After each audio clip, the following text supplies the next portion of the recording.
All right, welcome back. So here we are with Priest. So before I go over anything in Forged and Barrens, I need to talk about the sets that are the cards that are leaving in the core set and the sets that are coming in. So Priest lost Mind Control. I know a lot of people hate Mind Control. I get why people hate Mind Control. I don't think there was any single card, especially in the like maybe Flame Strike at the beginning of Hearthstone Arena, but there was not one single card other than Mind Control that completely what's more I'm looking for? It completely defined a class, how you play around it, and how you draft and play. Because Mind Control, even if it wasn't the greatest card, it's by far the most. I would say it's probably the most impactful card out of any card in the history of Hearthstone Arena. Because Mind Control is what let Priest be that super late game class. Because ultimately you would have to play that big minion of yours, and ultimately Priest would steal it, and then that would cement the game. So for Priest, you could build around that late game because of being able to get mind control. When you played around Priest, you always had to try to bait out a mind control. You had to dance around mind control. And losing that, that's like it is a key thing of Priest's core identity. And then on top of that, they lost some other good cards. They lost Cabal's Shadow Priest, which was an epic, but they lost Shadow Mantis, which was really strong for early to mid game, not as much before, but used to be. And they lost Shadow Word Pain in terms of being able to remove early game stuff. So Priest's early game removal is pretty low. Like they got Holy Smite, and that's kind of it. Now, what Priest did get is they have cards coming back from Mean Streets of Gadgetzan. So let's review. They got Potion of Madness. Potion of Madness, incredibly powerful card. Cabal Talon Priest, incredibly powerful card. Draconid Operative. I'm not sure how many dragons you're going to get. Let me actually do that. Let me go here, Priest. Well, actually, let me turn this off. Let me turn off Secrets first. Go Secrets, turn that off. Spells, turn that off. We go Priest. And we go Tribes. Dragons. No class cards only. All right. So if we take a look, there is mild dragon synergy. Ignore the legendaries. Sleepy Dragon, you're probably gonna take that. Blackwing, it's not showing up. Proto Drake is around. Skeletal Dragon is around. Mage Screb's around. Sky Stalker's around. Hothead is around. Operative is around, and Draconic Studies is still around. So you've still got ways to activate dragons. Maybe not as much, so it's not going to be like significantly overpowered, but dragons are going to be around. Cabal Songstealer, Priest generally does not have AoE. That's around. Dragonfire Potion, that's around. Cabal Courier, guess what? Soul Mirror, that's Priest spell. You get to discover that. So yeah, Priest from just MSG is getting a lot of super powerful stuff that's coming in. Now, Forged in the Barrens, not so much. All right, let's take a look here. Voidflare. For each spell in your hand, deal 1 damage to a random enemy minion. There was the Dynamatic in Warrior that was a 5 mana 3/4, which dealt 5, which was completely reliable. Shavara is a good card here, but here, and again, this is random enemy minion, and you get to control it, but you need spells. How many spells are you going to have in your hand? 2, maybe 3. So yeah, I don't think this is really that great of a card. I don't think it's reliable enough. I think there are times when it can work. I don't think you're going to get the deck really where it's going to work. So I would say 1-star card just for its potential. Power Word Fortitude, 8 mana 3/5. Giving you +3/+5, cost 1 less for each spell in your hand. This needs to be 3 mana to justify its effect, especially considering its normal cost. That means you need 5 spells. You are not going to get 5 spells. This is a 0-star card. Do not pick it. Soothsayer's Caravan.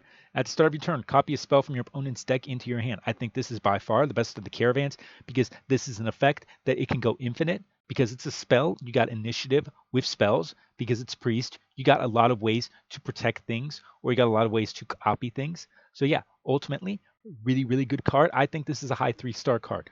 I think this is it's not the best priest card, but it's one of the better priest cards here, and hopefully people aren't sleeping on the caravans. Devouring Plague. Lifesteal. Deal 4 damage randomly split among all enemy minions. I compare this to a Shadow Bolt. Would you rather have a Shadow Bolt that hits one thing or split 4 random across 4 things? And I would say Shadow Bolt is actually kind of better than this, but the lifesteal here is at and lifesteal. So it's like 4 mana, deal 4, heal for 4. I mean, that's not bad, I would say. For how good Devouring Plague is in World of Warcraft, I would want more. But yeah, so I would say this is probably a solid 2-star card. It's an okay removal, but it's not special. Serena Bloodfeather. Battlecry. Choose an enemy minion, steal attack and health from it until this has more. So people do not know how to do math, unfortunately. Why are you playing a card game if you don't know how to do math? All right. So here's the deal. Take attack. Let's say you're playing a 5-5. So 5 goes to 4. 1 goes to 2. 4 goes to 3. 2 goes to 3. Okay. And then I want to say 5 goes to 2. And then you go to 4. So I think that's how it happens. Because you have to steal. I forget if it's 3 or 2. But here, okay, point being, this is going to take an enemy minion, reduce its stats, and then this is going to have more powerful stats. Do you know what other card did this? Keeper of Oldemon. Keeper of Oldemon was a 5-star card. This, I mean, it's not 3/3, so it's not reliable. So it's not as reliable as that. But this is basically a Keeper of Oldemon effect on the legendary. And you get you're probably going to get a bigger body off of this. So yeah, I would say this is an easy 5-star card. And okay, Cyrella. So if you restored health this turn, deal that much damage to all enemy minions. So turn 6, you heal for 2 with your hero power. That's a 4 mana Holy Nova. And then you get a 4 mana Holy Nova that clears the board, and you get a 4/4 on top of that. That's obviously insane. There's a lot of healing cards. There's things like Renew. There's things like there's going to be a taunt that's coming up that restores health to everything. So, I mean, there's a lot of ways where this card is going to single-handedly just win you the game. Easy 6-star card. Priest of Anshi. Okay. Ansha. Okay, I'm trying to figure out how to pronounce this. All right, doesn't matter. 5/5 taunt, 5 mana 5/5 taunt. That's fine. Battle cry. If you restored health this turn, gain +3/+3. So turn 7, you heal something, and then you play this, and you get an 8/8 taunt. Bog Creeper was a 7 mana 6/8 taunt, and that was a 4-star card. This, you get to heal something, and you get to play it as an 8/8 taunt. So usually this is going to be 7 mana, like 8/8 taunt that heals something, and that's easy 5-star card. Like, not even a question there. Is it as great as some of the other things? Maybe not so much, but it's still a really good card. Condemn. Deal 1 damage to all enemy minions. Upgrades when you have 5 mana. So at 1 mana, this is all enemy minions. At 2 mana, this is a consecration that's half the cost. At 3 mana, this is 3 damage to all enemy minions. Remember, not just your stuff, but enemy minions. Okay, so yeah, this is like absolutely broken. Like, if this said to all minions, I would get it. But to all enemy minions, like, yeah, this is an easy 6-star card. If Nova for 4 mana is a high 5-star card, this is unquestionably a 6-star card. Late Shower Elemental. 6 mana, 6/6 taunt. Death Rattle. Restore 8 health to all friendly characters. So yeah, we've seen there are other cards where if you've restored health, something good happens. That's fine. So this 6 mana 6/6 taunt, that's fine. That's perfectly acceptable. Like that 6 mana 6/6 taunt by itself is probably about a 1-star card. Restore 8 health to all friendly characters. That's a really powerful effect. So yeah, I would say this is a 3-star card, just because it is really difficult. This is the Fen Creeper thing. The difference between 5 health and 6 health, like if you compare this to Lord of the Arena, Lord of the Arena was bad because it was 5 health. And there's a lot of ways to deal 5 damage with a single card. With this 6 health, there are very few ways to deal 6 damage with a single card. So it's not really a 6/6, it's more like a 6/7 or a 6/8 because of that.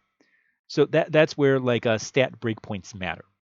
And then the restore 8 health is like really, really strong. So I'd say this is an easy 3-star card. Desperate Prayer. Restore 5 health to each hero. We've seen these effects. You don't want it. 0 stars. What was this?